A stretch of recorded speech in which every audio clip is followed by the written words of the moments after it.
A chance to speak on this report, and first I want to congratulate the committee for having gone through the reports for the financial years up to 2020-21, I think.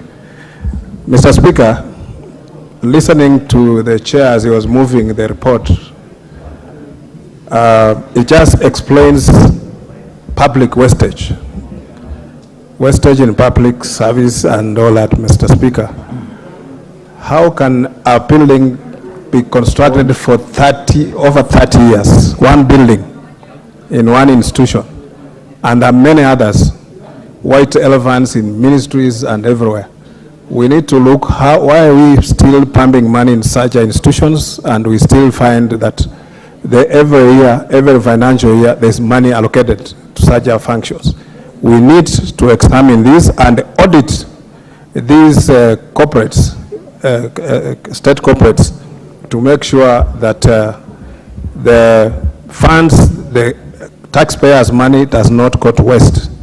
Second, Mr. Speaker, the face of Kenya in state corporates, we find that most state corporates, if they're headed by a person from a particular community, staff will be from that particular community mostly.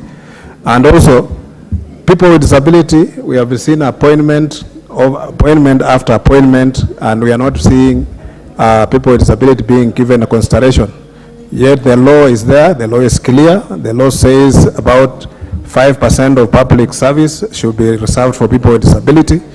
And we hope that going forward, we shall find a better way of placement. I remember a friend of mine, Mr. Speaker, who had applied for a job in one of state corporates, and when he arrived with proper qualification and everything, and he was told that this job was not for people like you.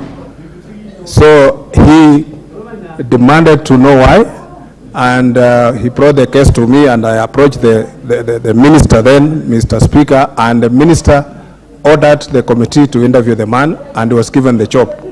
So we feel that these public corporates, they should be responsible enough.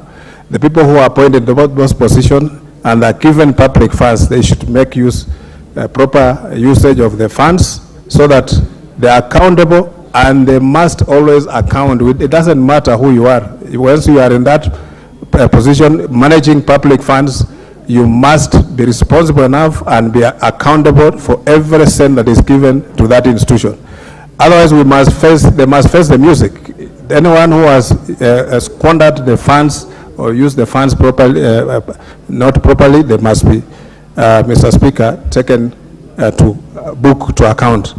I also want to encourage the committee that they must come up with recommendations that can put sanctions on some of those people who are taking, who are employing corruption in these public state function corporates, Mr. Speaker. Otherwise, I want to say that I support the report, and I'm just worried about how the funds are being used, especially if one institution can take over 30 years.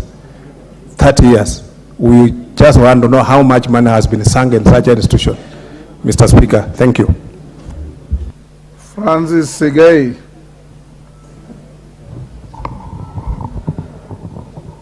Thank you, Mr. Speaker, for giving me this opportunity to